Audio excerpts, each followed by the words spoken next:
नमस्कार, आज की बात में आपका स्वागत है।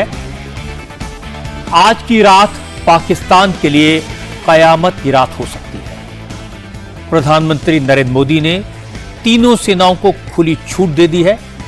आर्मी, एयरफोर्स और नेवी के चीफ्स को बुलाकर कह दिया है कि अब पहलगांव में आतंकवादी हमले का बदला लेने का वक्त आ गया है।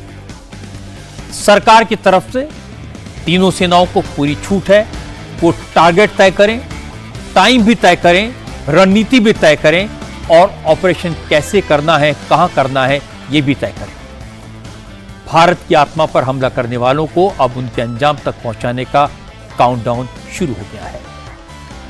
आज सूरज ढलने के बाद अचानक प्रधानमंत्री आवास में सरगर्मी बढ़ी। प्रधानमंत्री नरेंद्र मोदी ने रक्षा मंत्री Rajnath Singh, national security adviser Ajit Doval, chief of defence staff Anil Chauhan और उनके साथ तीनों सेनाओं के चीफ्स को बुलाया और एक क्रूशल मीटिंग की।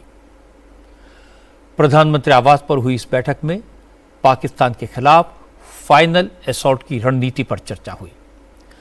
प्रधानमंत्री मोदी ने आर्मी, नेवी और एयरफोर्स से कहा कि भारत आतंकवाद के अड्डों को नेस्तनाबूद करेगा, यह तय है। पहलगांव में निर्दोष भारतवासियों की हत्या करने वाले आतंकवादी जहां भी छुपे हैं, दहशतगर्दों को पाकिस्तान ने जहां भी छुपाकर रखा है, उन्हें वहां से खोजकर निकालकर मारा जाए। इसके लिए आकाश पाताल एक करना पड़े, कहीं भी घुसकर मारना पड़े, टारगेट जहां छिपा है वहां से उसे खोजकर निकालना पड़े। इसके लिए तीनों सेनाओं को दिल्ली की तरफ देखने की जरूरत नहीं है। सरकार की तरफ से ग्रीन सिग्नल है।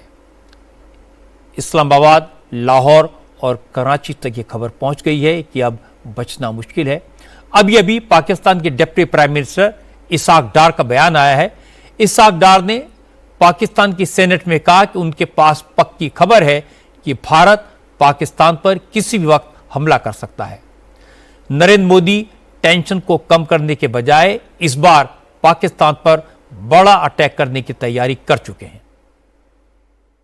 मैंने कहा कि जो हमारी रिपोर्ट्स हैं और जो हमारी फीडबैक है, जो हमारी इंटेल इनपुट है, वो इंडिकेट करती है कि ये कोई एस्केलेटरी मूव को भी कंसिडर कर रहे हैं। अगर इंडिया ने ये काम किया तो इस दफा टिट फॉर टैट होगा, ईंट का जवाब पत्थर से दिया जाएगा इंशाल्लाह। हमने जो कुछ किया, मैंने कहा पहले दिन हमने फौरी जो रिएक्शन दिया, रिकॉर्ड में मौजूद है। मैंने कहा था टिट फॉर टैट करेंगे, जो किया है उसके साथ उतना जरूर करेंगे।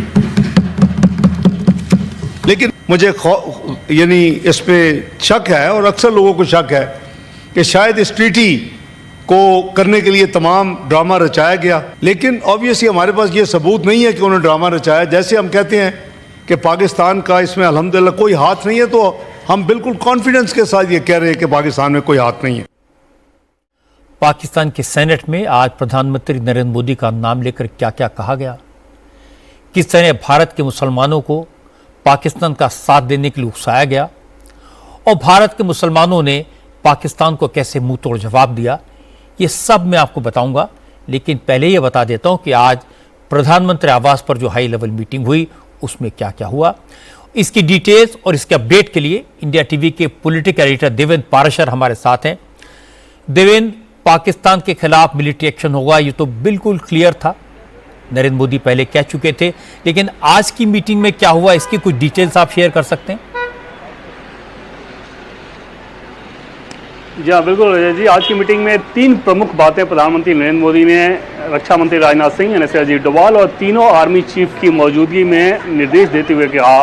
पहली बात ये कि आतंकवाद से लड़ना हमारा राष्ट्रीय संकल्प है, यानी कि ये नेशनल रेजोल्यूशन है कि कैसे आतंकवाद से हमें लड़ना है। दूसरी चीज़ जो उन्होंने कही वो ये कि उन्हें भारत के फौज और उसके पेशेवराना अंदाज पर पूरा भरोसा है, पूरा यकीन है अपने देश की फौज पे कि वो इस कार्रवाई को बहुत अच्छे तरीके से अंजाम देंगे। तीसरी चीज़ जो उन्होंने कही वो ये, और उस टर्म का उन्होंने इस्तेमाल किया कि जवाबी कार्रवाई के लिए सेना को पूरी तरह से खुली छूट दी जा रही है कि वो अपना टारगेट फिक्स करें, उन टारगेट के खिलाफ किस तरह की कार्रवाई करनी है ये वो तय करें, वो किस समय करना है वो ये तय करें। यानी कि भारत की फौज जवाबी कार्रवाई करेगी, जवाबी हमला करना है, जो करना ही करना है, लेकिन वो किस तरीके से करना है, किस टारगेट के खिलाफ करना है और किस समय करना है, इस बाबत सेना को खुली छूट दी गई है। और ऐसा पहली बार हुआ है रजा जी, जब इतनी बड़ी बैठक में देश के प्रधानमंत्री के द्वारा इस प्रकार की छूट पिछले 10-11 साल में आतंकवाद के खिलाफ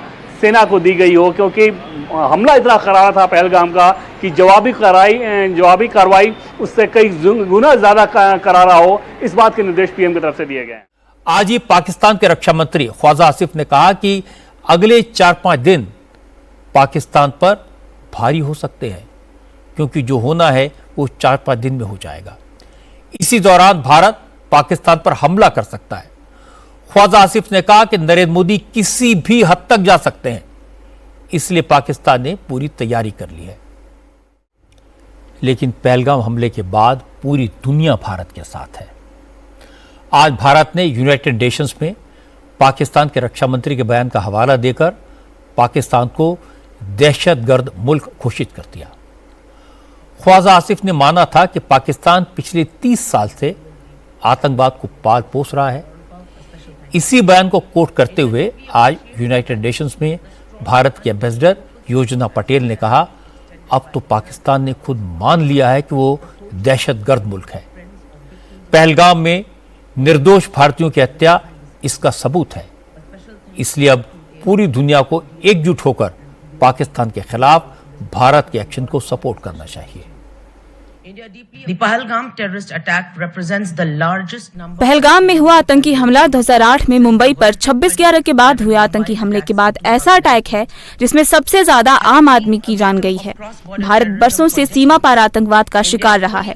ऐसे में ऐसी बर्बर घटनाओं के पीड़ितों और उनके परिवारों ही नहीं, पूरे समाज पर पड़ने वाला असर हम बखूबी समझते हैं। बदकिस्मती की बात है कि एक प्रतिनिधिमंडल ने इस मंच का इस्तेमाल सियासी मकसद के लिए किया और इसके एजेंडे को नुकसान पहुंचाने की नीयत से भारत पर बेबुनियाद इल्जामात लगाए हैं। हाल ही में एक टीवी इंटरव्यू में पूरी दुनिया ने सुना जब पाकिस्तान की रक्षा मंत्री ख्वाजा आसिफ ने माना था कि उनका देश पिछले कई दशकों से आतंकवादी संगठनों को समर्थन दे रहा है, उनको आर्थिक मदद और प्रशिक्षण देता रहा है। इस खुले इकबालिया बयान से किसी को कोई हैरानी नहीं हुई। इससे एक अराजक देश के तौर पर पाकिस्तान का पर्दाफाश हो गया है, जो दुनिया में आतंकवाद की आग को भड़काकर पूरे इलाके को अस्थिर करता रहा है। अब उसकी हरकतों पर पूरी दुनिया आंखें बंद नहीं रख सकती है।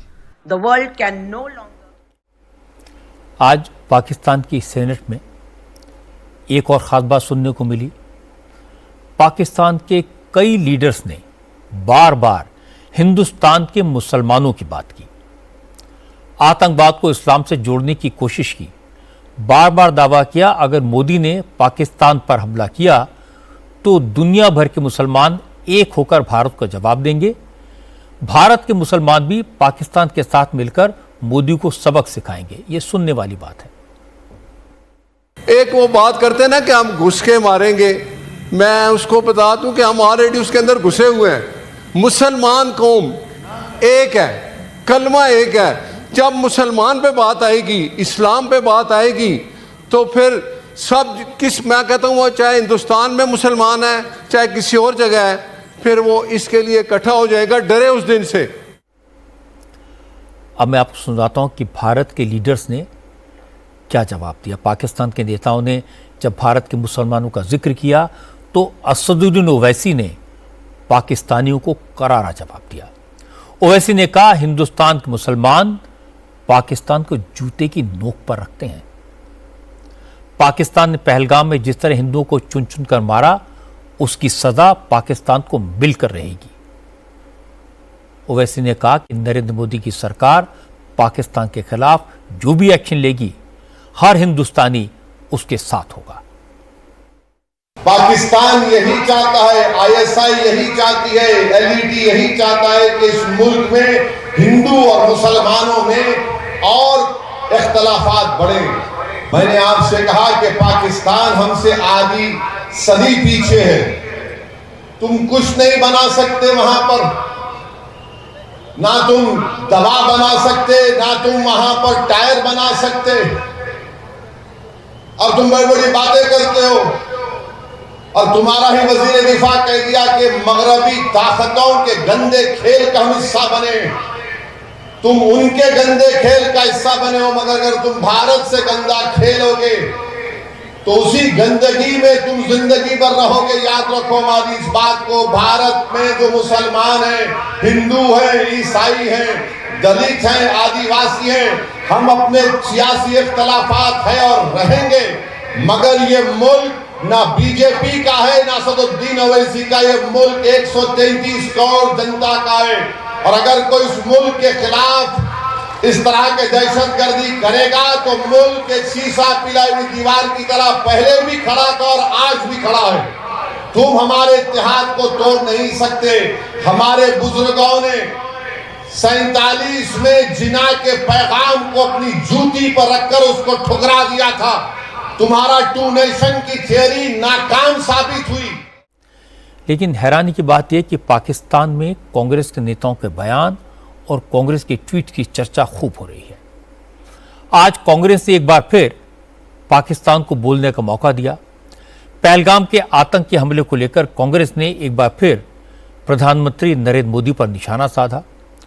कांग्रेस पार्टी ने अपने ऑफिशियल ट्विटर हैंडल से एक पोस्टर शेयर किया जिसमें बगैर नाम लिए मोदी की तरफ इशारा करते हुए एक स्केच बनाया गया जिसका सिर नहीं था, हाथ पैर गायब हैं और इसके साथ लिखा गया जिम्मेदारी के समय गायब। इंटरेस्टिंग बात यह कि जैसे ही कांग्रेस ने मोदी का यह पोस्टर जारी किया उसे पाकिस्तान ने हाथों हाथ ले लिया। पाकिस्तान के फॉर्मर मिनिस्टर फवाद चौधरी ने फौरन इस ट्वीट को रीट्वीट किया और प्रधानमंत्री नरेंद्र मोदी के खिलाफ बेसिर पैर की बातें लिखी। जब पाकिस्तान में कांग्रेस की हरकत को भारत के खिलाफ इस्तेमाल किया गया तो बीजेपी ने कांग्रेस से सवाल पूछे। बीजेपी के नेताओं ने कहा कांग्रेस के नेता इस वक्त वही कर रहे हैं जो पाकिस्तान को सूट करता है। गौरव भाटिया ने कहा कि पाकिस्तान के अधिकारी लंदन में सर तन से जुदा का इशारा करते हैं और भारत कांग्रेस में उसी लाइन को आगे बढ़ाती है।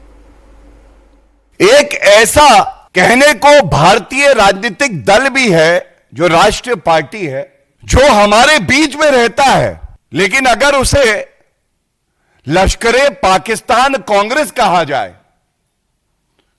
तो गलत नहीं होगा। यह तस्वीर जो है यह कांग्रेस के वेरीफाइड एक्स हैंडल से की जाती है और इस तस्वीर के पोस्ट करने के बाद एक बहुत बड़ा सिग्नल शत्रु देश पाकिस्तान में दिया जाता है, चिंता मत करो, भारत के अंदर मीर जाफर, तुम्हारे समर्थक सब उपस्थित हैं। सर तन से जुदा आज लश्करे पाकिस्तान कांग्रेस की विचारधारा आधारशिला उनका चरित्र बन गई है। चौधरी फवाद हुसैन मंत्री रहे हैं पाकिस्तान। नोट करने वाली बात यह कि आज अखिलेश यादव भी इसी रास्ते पर चले। अखिलेश यादव ने पाकिस्तान की कोई बात नहीं की। मोदी सरकार से पूछा पहलगाम में इतनी बड़ी संख्या में टूरिस्ट जा रहे थे तो उनकी सुरक्षा के लिए वहां इंतजाम क्यों नहीं किए गए? इतने सेंसिटिव इलाके में आतंकवादी कैसे घुस गए? क्या कोई भी वहां जांच पड़ताल के बिना जा सकता है? अखिलेश यादव ने ट्विटर पर लिखा, बीजेपी जब यहां कोई प्राइवेट प्रोग्राम करती है तो 250 वीवीआईपी के लिए हजारों सुरक्षाकर्मियों का घेरा बना दिया जाता है, तो फिर पर्यटकों के लिए पहलगाम में सुरक्षा क्यों नहीं थी? बीजेपी को उसका जवाब देना चाहिए।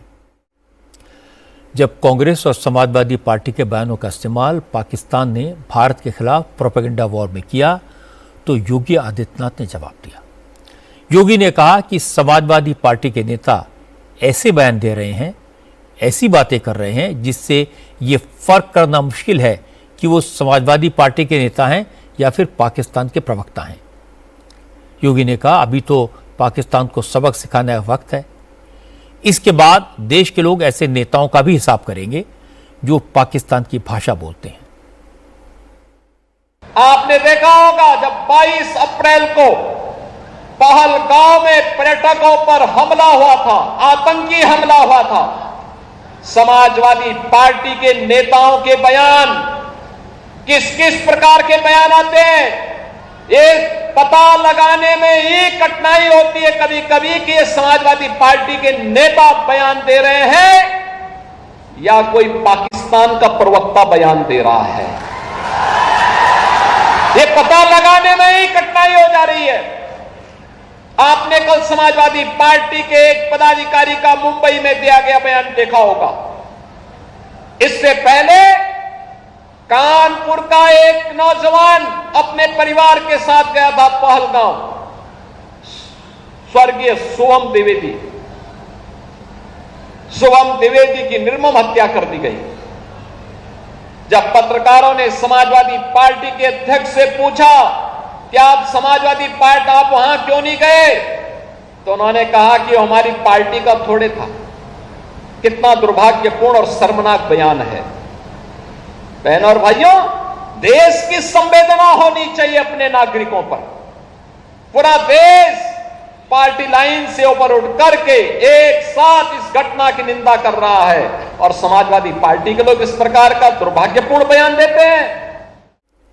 पहलगाम अटैक के बाद भारत से पाकिस्तानियों को बाहर किया जा रहा है। शॉर्ट टर्म वीजा पर भारत आए पाकिस्तानियों के लिए वापसी का आज आखिरी दिन था।